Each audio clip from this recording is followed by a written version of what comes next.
جو دعا ہے، آج ہم نے دعا کے حوالے سے بات کرنی ہے، یہ اللہ تعالیٰ کی کتنی بڑی ہمارے لیے نعمت ہے کہ ایک طرح سے یہ اللہ کی بارگاہ میں اپیل ہے، اور اللہ تعالیٰ خود دعا کرنے والے کو پسند بھی فرماتا ہے، اور یہ بھی کہ میں دعائیں قبول کرتا ہوں، مجھ سے دعا مانگو، اور جو نہیں مانگتا اللہ تعالیٰ پسند نہیں کرتا کہ اس سے نہ مانگا جا رہا ہو۔ بے شک۔ بسم اللہ الرحمن الرحیم۔ بہت ہی اہم سوال آپ نے جو کیا ہے،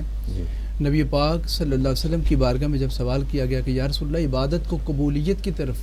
ہم کیسے لے کے جائیں گے، تو فرمایا اپنی دعا کے ذریعے،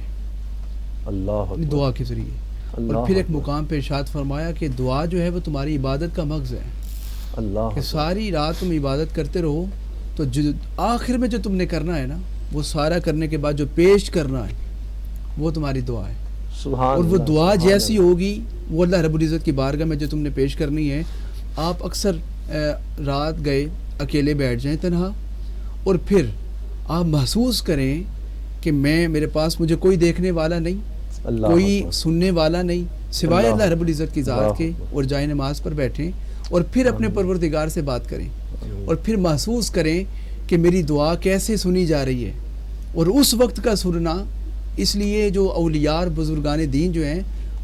یہاں پر انہوں نے بڑا خوبصورت لکھا پنجابی میں کہ رات پوے تے بے دردانو نیند پیاری آوے تے درد مندانو یاد سجن دی ستے آن جگاوے، کیونکہ انہیں پتہ ہوتا تھا کہ یہ وہ وقت ہے کہ جس وقت لینے دینے کا وقت ہوتا ہے۔ اللہ اکبر۔ ہمارے اکثر نوجوان ساری رات جاگتے ہیں، موبائل یوز کرتے ہیں، سڑکوں کے اوپر، بازاروں میں، دکانوں پر، سنوکرز میں، مختلف جگہوں پر، اور پھر جب کچھ لینے دینے کا وقت آتا ہے نا، سو جاتے ہیں، وہ تب آگے سو جاتے ہیں، اور یہ سب سے بڑا نقصان ہوتا ہے۔ اور وہی ٹائم ہوتا ہے کہ جلد سونا اور جلد جاگنا، یہ وہ ٹائم ہوتا ہے تہجد کا جب لینے دینے کا وقت ہوتا ہے، اور وہ دعا کی قبولیت کا وقت ہوتا ہے۔ اب دعا کے لیے سب سے پہلی بات تو یہ ہے کہ دعا اللہ رب العزت کی بارگاہ میں اپنی بندگی پیش کرنا ہوتا ہے۔ سبحان اللہ۔ اس لیے آقا علیہ السلام نے فرمایا کہ جب تم دعا مانگو گے تو تمہارے اندر عاجزی پیدا ہوگی۔ جو دعا نہیں مانگتا، اس پر واضح کیا گیا، اس کے اندر تکبر ہوتا ہے کہ جس کی وجہ سے وہ سمجھتا ہے کہ مجھے کسی دعا کی ضرورت نہیں ہے، اور اگر وہ دعا کے لیے آ جائے، اور یہاں پر بڑی ایسی حدیث پاک مجھے میرے ذہن میں بھی آئی ہے، آقا علیہ السلام نے فرمایا جس پر اللہ تعالیٰ دعا کا دروازہ کھول دیتا ہے اس کے لیے ان قریب رحمت کا دروازہ بھی کھول دیتا ہے۔ واہ، سبحان اللہ، سبحان اللہ، سبحان اللہ۔ یعنی رحمت کا دروازہ جو ہے وہ بھی منحصر ہے دعا کے دروازے پر، یعنی جو دعا کے لیے آمادہ ہو جائے، اس کا مطلب یہ ہے کہ اس کے لیے رحمت کا دروازہ بھی کشادہ ہو چکا ہے۔ اب دعا کیا ہے؟ اللہ رب العزت کی بارگاہ میں التجا کرنا، اور پھر اپنے آپ کو جھکا کے پیش کرنا کہ مالک میری یہ عبادات، میرا یہ ساری چیزیں یہ تیری بارگاہ میں ہے۔ اب حدیث پاک میں ہے کہ اللہ رب العزت بڑے رحمان ہیں اور بڑے رحیم ہیں، لیکن اللہ شرم اور حیا فرماتا ہے اس بندے سے کہ جو بندہ ہاتھ اٹھا کے دعا مانگ رہا ہے۔ آقا فرماتے ہیں کہ اللہ پروردگار ہو کر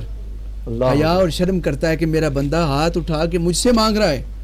اور میں اس کے ہاتھوں کو خالی لوٹا دوں؟ نہ، فرمایا پھر اللہ رب العزت اس کے اٹھے ہوئے ہاتھ کو خالی نہیں جانے دیتے۔ لیکن سب سے اہم ترین بات دعا کے اندر جو ہے وہ یہ ہے کہ آقا علیہ السلام سے پوچھا گیا حضور کون سی دعا وہاں تک پہنچ جاتی ہے؟ جی، دعائیں تو ہم مانگتے ہیں، کئی دفعہ اب آپ کہتے ہیں دعا مانگی ہے قبول نہیں ہو رہی، لیکن وجہ کیا ہے؟ اس کے اندر وجہ یہ ہوتی ہے کہ آقا علیہ السلام نے فرمایا جو دعا بغیر درود پاک کے پڑھی جائے وہ معلق رہتی ہے ہوا کے اندر، پہنچتی نہیں، وہ اللہ رب العزت کی بارگاہ میں نہیں پہنچ۔ اللہ رب العزت کی بارگاہ میں وہ دعائیں پہنچتی ہیں جن سے پہلے درود پاک کا ایک نذرانہ پیش کیا گیا ہوتا ہے اور پھر دعا پیش کی گئی ہوتی ہے، پھر وہ دعا اللہ رب العزت کی بارگاہ میں پہنچتی ہے، اور درود پاک بھی مکمل، اللہم صلی علی محمد وعلی آل محمد، ایک ٹرینڈ چل پڑا نا، خالی اللہم صلی علی صلی اللہ علیہ وسلم، بہت زیادتی، آل کو نکال دیتے ہیں، بیچ میں آل کو نکالتے ہیں اور بڑے شوق سے نکالتے ہیں، توبہ توبہ نہ، حالانکہ واضح حدیث پاک موجود ہیں، اس پر موجود ہیں کہ نبی پاک علیہ السلام نے فرمایا مجھ پہ دم کٹا درود نہ پڑھو۔